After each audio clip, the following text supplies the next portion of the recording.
जय श्री कृष्णा। आज की वीडियो में जानेंगे तुलसी विवाह की एकदम सरल पूजा विधि किस प्रकार से करें। विवाह के बाद तुलसी जी को घर से विदा करें या नहीं, जानेंगे आज की वीडियो में। लेकिन उससे पहले हमारे चैनल को सब्सक्राइब करें, शेयर करें, कमेंट में श्री हरि की जय, माता तुलसी की जय अवश्य लिखें। देखिए, आपको विधि पूर्वक से मंत्र नहीं आते हैं तो कोई बात नहीं, तुलसी विवाह सरल तरह से भी किया जा सकता है। आपको किसी भी पंडित की कोई ज़रूरत नहीं है। मान्यता यह है कि आप सरल तरीके से भी तुलसी जी का विवाह अपने घर पर कर सकते हैं। शास्त्रों में भी वर्णन है, कहा जाता है कि अपने हाथों से तुलसी विवाह कर देते हैं तो जन्म जन्मांतर के जितने भी पाप होते हैं सब समाप्त हो जाते हैं। मान्यता है कि तुलसी विवाह में कन्यादान कर देते हैं तो वह महादान बन जाता है। अगर आपके घर में लड्डू गोपाल है तो आप लड्डू गोपाल के साथ भी तुलसी विवाह कर सकते हैं। अगर आपके घर पर लड्डू गोपाल नहीं है तो आप मंदिर से शालिग्राम भगवान को ला करके तुलसी विवाह कर सकते हैं। लेकिन क्या विवाह के बाद तुलसी जी को अपने ही घर पर रखें?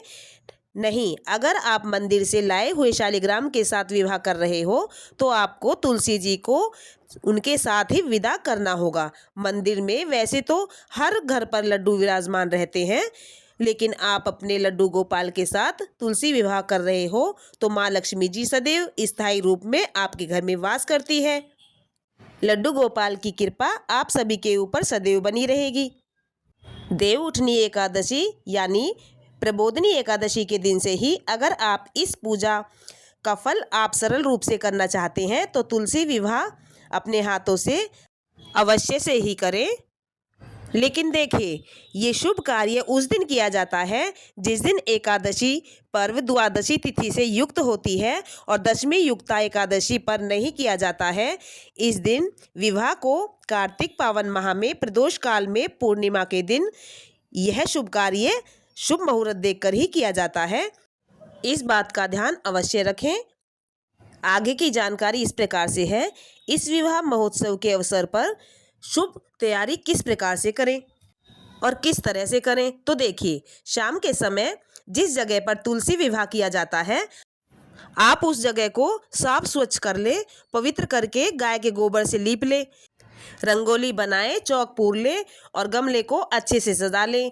उसके बाद सजावट करके तुलसी जी को विराजमान करें और एक पटरे पर शालिग्राम भगवान को विराजमान करें और दूसरे पटरे पर माता तुलसी को विराजमान करें। विवाह महोत्सव की जगह मंडप बना ले, वहाँ पर सामग्री रखें और जो मंडप में मिट्टी के पात्र में जल भरकर गंगा जल मिला करके मंडप में रखें और उस पर आम के पत्ते लगाकर नारियल को स्थापित करें। इसके साथ ही मिट्टी के पात्र में सुपारी और 1 रुपये का सिक्का, 2 हल्दी की गांठ डालकर सुगंधित इत्र डालें। सभी देवी देवताओं को दीपक जलाकर मंडप में विराजमान करें। सभी पितृ देवी देवताओं को आह्वान करें, क्योंकि देखिए माँ तुलसी जी का विवाह है तो महोत्सव में सर्वप्रथम गणेश भगवान का पूजन करना आवश्यक है। जल में भिगोकर फूल से स्नान कराएं माँ तुलसी भगवान जी को और शालिग्राम भगवान को। इसके साथ ही माता तुलसी को लाल रंग की चुनरी उड़ाएं। भगवान शालिग्राम को पीले कलर के वस्त्र धारण करें। जो सामग्री आपने मंडप में रखी है उस सामग्री में से माता तुलसी का श्रृंगार करें। तुलसी जी को अच्छे से तैयार करें और उस सामग्री के साथ साथ भगवान शालिग्राम को भी पगड़ी पहनाकर उन्हें तैयार कर लें। इसके साथ ही पूजा में सफ़ेद तिल का प्रयोग करें। हाथ में थोड़े सफ़ेद तिल लेकर भगवान शालिग्राम का विधि पूर्वक से पूजन करें और हल्दी मेहंदी तुलसी माता को लगाएं। विवाह की रस्में निभाएं। इसके बाद हल्दी, रोली, कुमकुम, बिंदी माता तुलसी को लगाएं और शालिग्राम भगवान को चंदन अवश्य से ही लगाएं।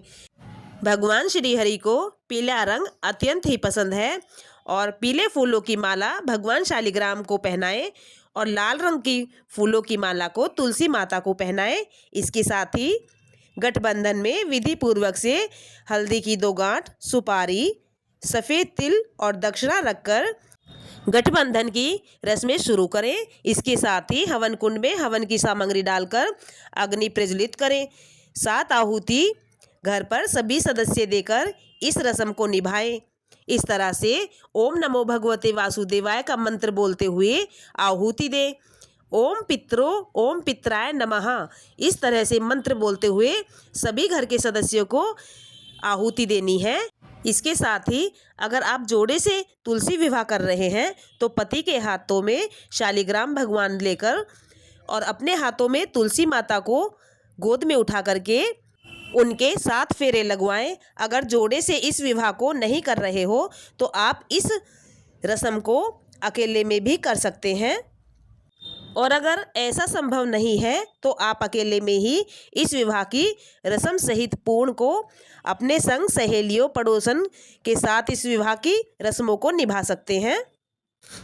तो देखिए, अगर इस तरह से संभव नहीं है तो आप अकेले ही इस विवाह को कर सकती हैं, क्योंकि देखिए शालिग्राम भगवान को गोद में लेकर तुलसी जी की 7 परिक्रमा लगाएं, फिर उन्हें तुलसी जी के दाईं तरफ बैठाएं। और अगर आप फेरे नहीं भी लगा सकते हैं तो देखिए कोई संशय की बात नहीं है, क्योंकि माता तुलसी और शालिग्राम भगवान का विवाह महोत्सव गठबंधन से ही बंध जाता है और यही विवाह रस्म विधि पूर्वक से पूर्ण हो जाती है। इसके साथ ही पंचामृत से शालिग्राम भगवान को भोग लगाएं और आवश्यक हो जाता है गुड़, सिंगाड़े, शकरकंदी, गन्ने, मिष्टान का भोग लगाएं। 5 प्रकार के मिष्टान फलों का भोग लगाएं और फिर आदर सहित उनकी आरती करें, भाव साधना से उनका सत्कार करें। इसके साथ ही हाथ जोड़कर क्षमा याचना करें और उनकी पूजा विधि पूर्वक से कहें कि हे माता, हमने शुभ विवाह रस्म के अनुसार पूर्ण किया और हमें आशीर्वाद प्रदान करें। घर के सभी सदस्य आशीर्वाद लें भगवान शालिग्राम से और माता तुलसी से।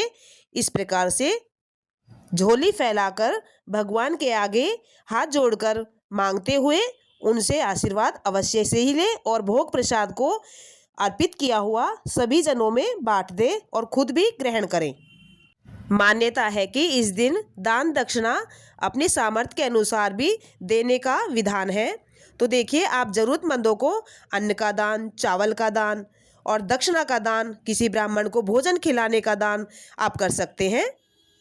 कार्तिक माह में देवउठनी एकादशी से और पूर्णिमा तक उनकी सेवा करें, दीप दान करें और भगवान विष्णु को भोग लगाएं, माता तुलसी की सेवा करें और इस 5 दिनों में दीपदान अवश्य से ही करें।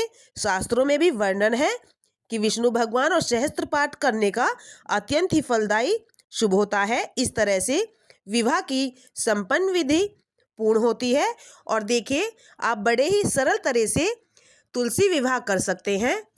तो जयकारा बोलते हुए सभी बोलिए तुलसी माता की जय, भगवान श्री हरि की जय।